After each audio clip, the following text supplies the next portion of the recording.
एक बड़े शहर में रतनलाल अपनी बेटी संध्या और छोटे बेटे कुणाल के साथ रहता है। रतनलाल बहुत गरीब है और शराबी किस्म का आदमी है। वो रिक्शा चलाकर अपना जीवन यापन कर रहा है। रतनलाल एक अधेड़ उम्र के आदमी योगेश्वर को कभी कभी अपनी रिक्शा से मार्केट या मंदिर छोड़ता है और कभी कभी बाजार से उसका सामान भी ले आता है। एक दिन रतनलाल योगेश्वर से कहता है, साहब, आपके पास गाड़ी है, फिर भी आप कभी कभी रिक्शा से क्यों जाते हो? इन शहर की गलियों को आराम से देखना मुझे बहुत पसंद है। ठीक है साहब, मैं चलता हूँ, कल फिर आऊंगा। अरे रतनलाल, रुको तो। मैंने सुना है कि तुम अपनी बेटी को कुछ पैसों के बदले किसी को दे रहे हो।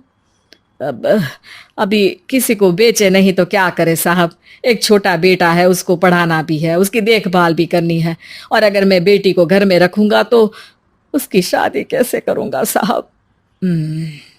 तुमको कितने पैसे मिल रहे हैं? अब 50,000 साहब। देखो, मैं तुमको पूरे 20 लाख रुपए देता हूँ। तुम अपनी बेटी संध्या को मुझे दे दो। हैं? अब 20 लाख? धन्यवाद साहब, धन्यवाद। मैं कल ही उसे आपके पास छोड़ जाऊंगा साहब। अगले दिन रतनलाल संध्या को हमेशा के लिए योगेश्वर के यहाँ छोड़ आता है और बदले में 20 लाख रुपए लेकर घर आ जाता है। रतनलाल जिंदगी में पहली बार इतने पैसे पाकर बौखला गया। उसने एक अच्छा घर लिया। कुणाल, अब हमें कोई चिंता नहीं है, तो अब अच्छे से पढ़, खूब मन लगाकर पढ़ाई करना। पापा, मुझे पढ़ाई करना अच्छा नहीं लगता। अरे तूने अगर ज्यादा बकवास की ना तो बहुत मारूंगा। कल से तू अच्छे स्कूल में जाएगा तो जाएगा, हाँ बस। कुणाल का एडमिशन एक अच्छे स्कूल में हो जाता है, लेकिन आए दिन स्कूल से शिकायत आती ही रहती है। 10 साल बाद एक दिन प्रिंसिपल मैडम रतनलाल को स्कूल में बुलाती है। रतनलाल, आपका बेटा कुणाल बहुत आवारा हो गया है और ये बिल्कुल भी पढ़ाई नहीं करता है, बल्कि उसका दिमाग गलत कामों में जा रहा है। अब मैं उससे बात करूंगा मैडम। ठीक है, आज ये आखिरी मौका है, अगली बार तो मैं उसे स्कूल से ही बाहर निकाल दूंगी। रतनलाल घर आ जाता है और कुणाल से कहता है, कुणाल बेटा, मैं तुम्हारे ऊपर इतना पैसा लगा रहा हूं, फिर भी तुम स्कूल में सही से क्यों नहीं पढ़ते हो? आप तो रहने ही दीजिए, मैं सब जानता हूं कि ये पैसा कहां से आया है।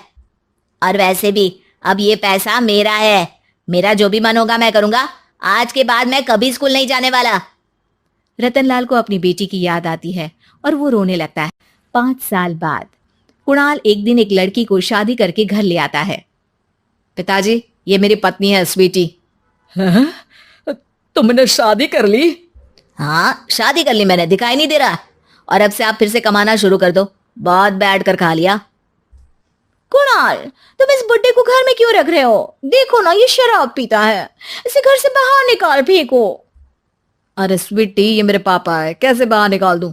और वैसे भी घर में कोई तो चाहिए ना काम करने वाला, नौकर समझ कर रख लो।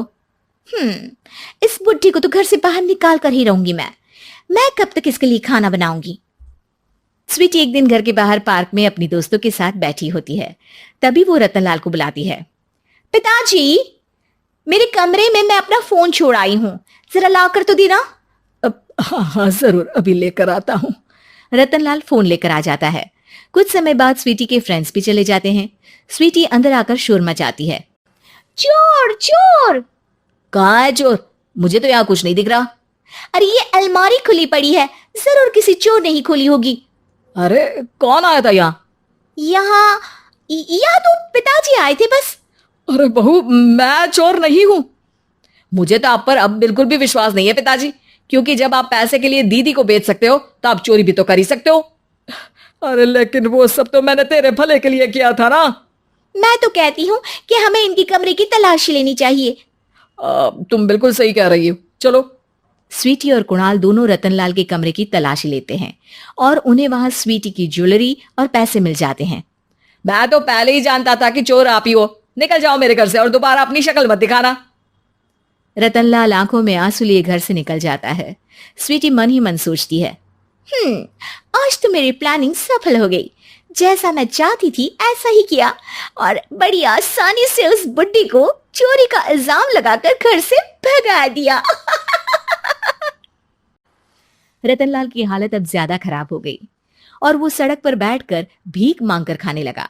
एक दिन वहां एक गाड़ी आकर रुकी और सड़क पर बैठे सभी भिखारियों को अपने सेंटर ले गई। एनजीओ की मालिक संध्या एक एक करके सभी को सुविधा मुहैया कराती है।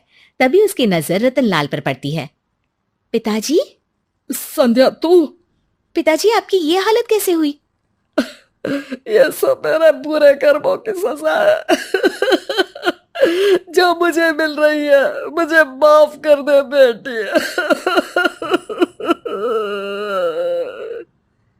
पिताजी, मैं आप पर बिल्कुल भी गुस्सा नहीं हूं, क्योंकि आपने मुझे यहाँ भेजकर अच्छा ही किया। मेरी जिंदगी बदल गई। लेकिन ये सब हुआ कैसे बेटा? आप ये नए कपड़े पहनो, तब तक मैं योगेश्वर अंकल को बुला कर लाती हूँ। योगेश्वर अंकल? हाँ अंकल। योगेश्वर जी ने तुझसे शादी नहीं की थी? नहीं तो पापा, उन्होंने तो मुझे पढ़ा लिखा कर इस काबिल बनाया है कि मैं आज सबकी सेवा कर पा रही हूँ। रतनलाल पश्चाताप करके रोता रहता है। तभी योगेश्वर भी वहां आ जाता है। रतनलाल जी, आपकी ये हालत कैसे हुई इतने सारे पैसों के बावजूद भी? क्योंकि मैंने बेटे और बेटी में भेदभाव किया था। लेकिन आपने ये कैसे किया? मुझे ये जानना है, बताइए। सालों पहले जब संध्या छोटी थी, तब मैंने एक बार एक आदमी से तुम्हें बात करते हुए सुना था, जो कुछ पैसों में संध्या को तुमसे खरीद कर शादी करना चाहता था। मैं उस समय एनजीओ में बच्चों के लिए ही काम कर रहा था और मैं किसी भी लड़की की जिंदगी खराब होते नहीं देख सकता था। इसलिए मैंने अपने जीवन की कमाई का एक बड़ा हिस्सा तुम्हें दे दिया था। सच में कितना गलत था मैं। मुझे माफ कर दो। अब आप दोनों मेरे साथ घर चलो और आज मैं अपना सच्चा प्रायश्चित करना चाहता हूं। योगेश्वर और संध्या रतनलाल के साथ घर जाते हैं। स्वीटी दरवाजा खोलती है। चोर भिखारी, तू फिर से आ गया? चल भाग यहाँ से बुड्ढे। ये घर तुम्हारे बाप का नहीं, मेरा है। बाहर निकलो यहाँ से। रतनलाल कुणाल और संध्या को घर से बाहर निकाल देता है। योगेश्वर जी, अब ये घर आपका है और अब आप यहाँ एक और एनजीओ खोल सकते हैं। शायद अब ये सच्चा प्रायश्चित है। संध्या अपने पिता के गले लग जाती है।